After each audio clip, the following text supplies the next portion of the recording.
Hey there, I'm Mark, in affiliation with Spectrum Pulse, and yeah, we got a quiet week this time. And hey, we got Olivia Rodrigo too, and it's Billboard BREAKDOwn.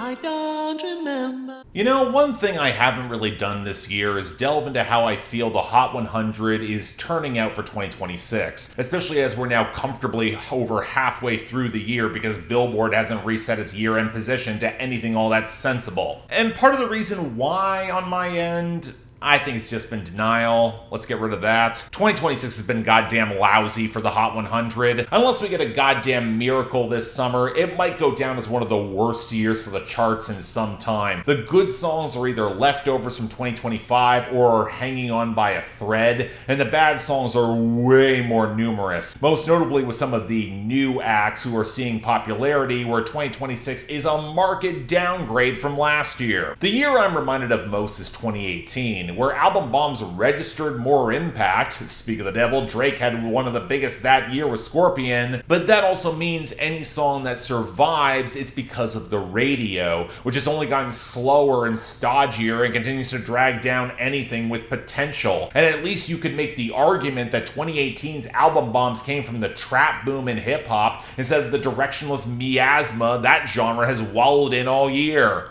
Not exactly promising. But hey, we're here already for the top 10. Why not give Drake his flowers for Janice STFU spending a second week at number 1, largely thanks to streaming, because the sales and getting sent to radio sure as hell aren't filling in the gaps that quickly. Incidentally, if you've seen folks complaining that Drake's run of number 1s in the 2020s has felt so flimsy, songs that nobody would like or even remember long term within his catalog, even sometimes from those albums, take it from someone who has covered his album bombs for over a decade now. It's because they're rarely the hit that's sent to play the radio game. It's milking and gaming the streaming economy for all it's worth, especially when you're fighting uphill for serious cultural star power. It's not surprising. Now, granted, part of the problem is that the biggest song they're fighting against right now is Choosin' Texas by Ella Langley at number 2. It's dominant on sales, the streaming's still great, it survived Nashville radio, dumping it for the next single.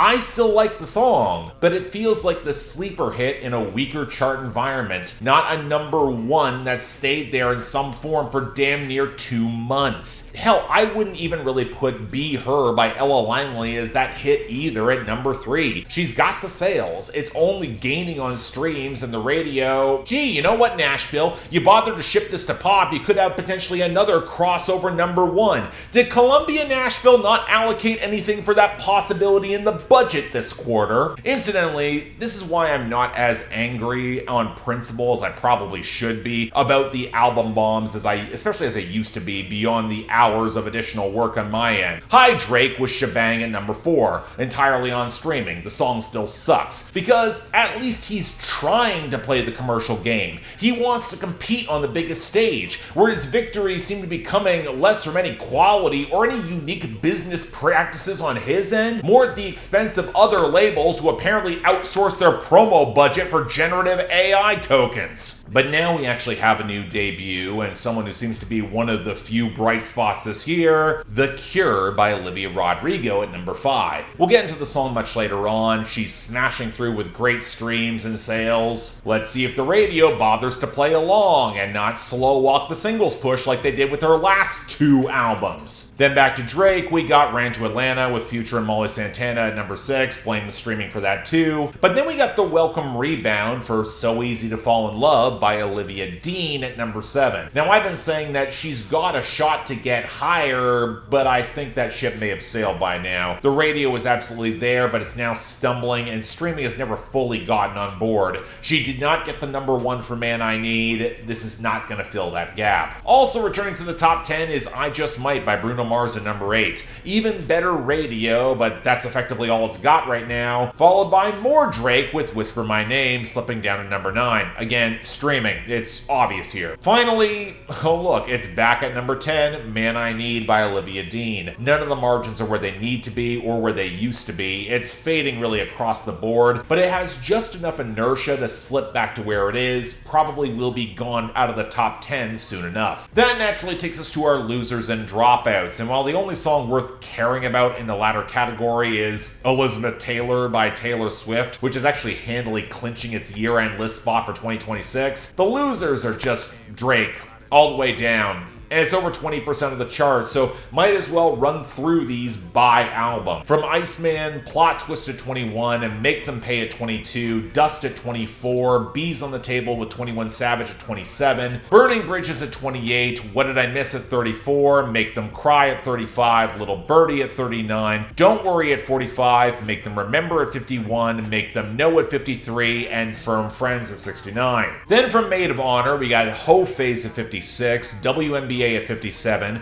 Road Trips at 81, Cheetah Print with Sexy Red at 85, and from Habibi, Classic at 58, Fort Worth at 70, High Fives at 77, Slap the City with Condressa at 79, White Bone at 90, and Gen 5 at 96. Now where this gets tricky comes in our returns and gains. Well, not so much in the former, because when there's not a swath of new arrivals, we'll get to that, a bunch of songs already crouched near the very bottom of the charts, they were going to try and come back, where the lone exception is the Michael Jackson push for Don't Stop Till You Get Enough, jumping back to 43. The rest are not really much to write home about at all. Self-Aware by Temper City at 82, Woman by Kane Brown at 83, What You Need by Thames at 87, Rein Me In by Sam Fender and Olivia Dean at 88, Rethink Some Things by Luke Combs at 89, Pinky Up by Cat's Eye at 92, My Way by Riley Green at 94, Noble by Me at 97, Damned If I Do by Vincent Mason at 98, Mr. Know-It-All by Teddy Swims at 99, and Staying Still by Noah Khan at 100. Now for the gains, here's the thing. Every gain this week came from a loss last week thanks to Drake. It would not be particularly interesting to just run through over 40% of the Hot 100. So what I'm going to try to do is highlight the gains of over 15 slots that might reflect a little bit more positive momentum,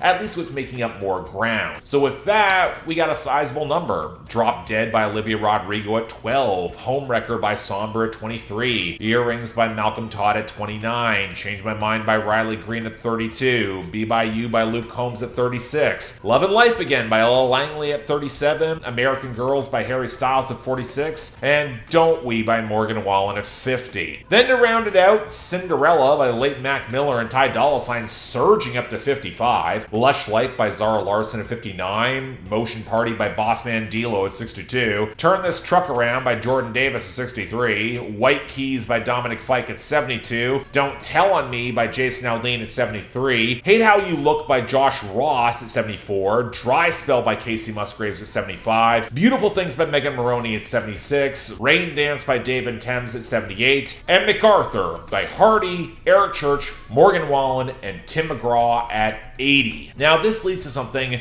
very interesting. There's only 3 new songs that debuted this week. I legit thought there would be a little bit more in the wake of Drake's album bomb receding back, but only 3 means this could be rather short. Or, I could talk about a song that's currently seeing some viral success and returns from an act I already like. It goes,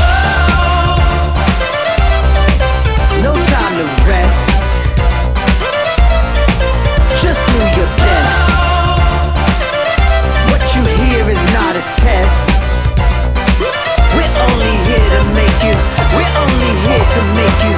We're only here to make you.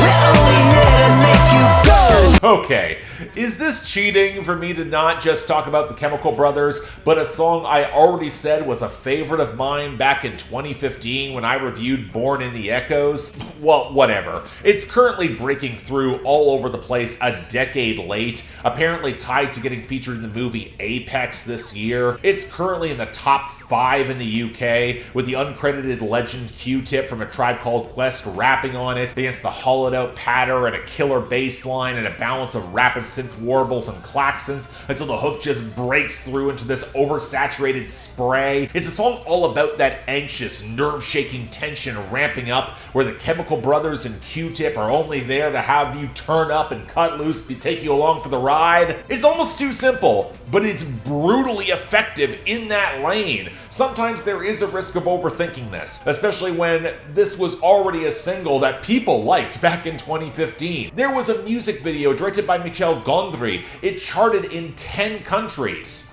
Hey, United States, you want to make this an easy boost for your Hot 100, make it better in 2026? Get on board with this, just go. But alright, now on to our sparse list of new arrivals proper. Number 66, Spend Dat by Young Miami.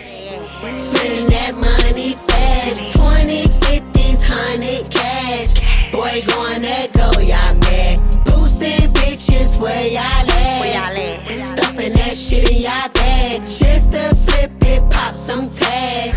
Girl, going that go, y'all back. At this point, it feels like Young Miami might be more known for her podcast, her antics on and offline, and some of the business ventures than her music, both solo or with the City Girls. Truthfully, I didn't even realize that the City Girls were officially disbanded, but given how it seemed like they fumbled so much of their breakthrough, it's not that surprising. But apparently, this song is tied to potentially a solo album coming. I'll believe it when I hear it. And let me start by saying I can imagine a universe where this becomes popular. Young Miami's at least a little more expressive on the mic, her flow's gotten a bit sharper, and that multi-tracked hook seems built for the sing-along, even if Young Miami can't sing and the nasal tone is incredibly obnoxious. And the production feels a little bit more polished than usual too. The spare trap beat is pretty well balanced, well mastered, and that guitar rollick near the back cultivates a pretty slick, luxurious vibe. Even though it sounds weirdly quiet and reserved, might be better for some chill R&B than this sort of hip-hop flexing. But that's also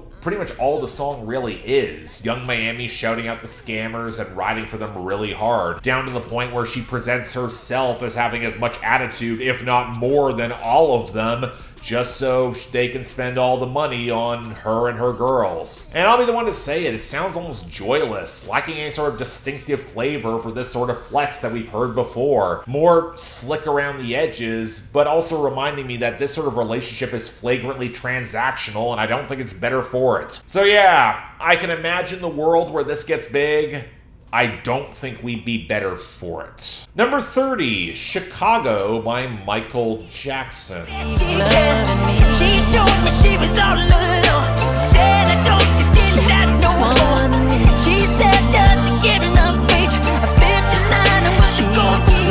She lied to you, lied to me. 'Cause she was loving me, yeah. Not gonna lie, as soon as I saw the Michael Jackson popular revival off the back of that biopic, I had this sinking feeling that this would happen. Not just an attempt to revisit the classics, but going back to the unused scraps or the posthumous cuts that weren't good before to see if they deserved a second opinion. Now, thankfully, this was not one from the god-awful Paul Anka sessions. Instead of recording from the Invincible sessions in 1999, that later got scrapped and rebuilt. First in 2010 for the first intended posthumous album, then in 2014 by Timbaland for the second one called Escape. And oh look, I don't like Invincible as it is, but this being scrapped for it makes a lot of sense, because the recording sounds like it was stitched together from the leftovers. The spare snare taps against the oily bass synth undulations, the murkiness of the melody, but especially Michael's vocals, where on the verses he was more reserved when he's trying to go full Dirty Diana on the hook, but he still kept some of those more reserved vocals overlapping that hook at a similar volume. Apparently that was intentional. Michael told the writer of the song that he wanted to record them 2 separate days, but it feels so sloppy in a way Michael Jackson songs shouldn't. But speaking of the writing, this is a song where Michael was apparently surprised that this woman from Chicago was suddenly into him. I actually kind of believe that of him in that era of his life, and they hooked up. only for him to realize that she had a family and he doesn't play like that. So not only does it feel like a flagrant retread of so many better classic songs in Michael's catalog, Billie Jean, Dirty Diana, anyone, they also don't feel as immediately dated as this one does, where on the hook he references the woman asking for just a page. That means messaging from a pager. Do the kids today even know what that is beyond something the IDF was using to commit war crimes in Lebanon? So yeah, a posthumous retread and a pretty bad one. If we're going to bring Michael Jackson songs back, let's do way better than this. And finally, number 5, The Cure by Olivia Rodrigo. For me, I'm sure, but it don't matter how your love feels anymore. It'll never be the cure. It'll never be the cure. All right.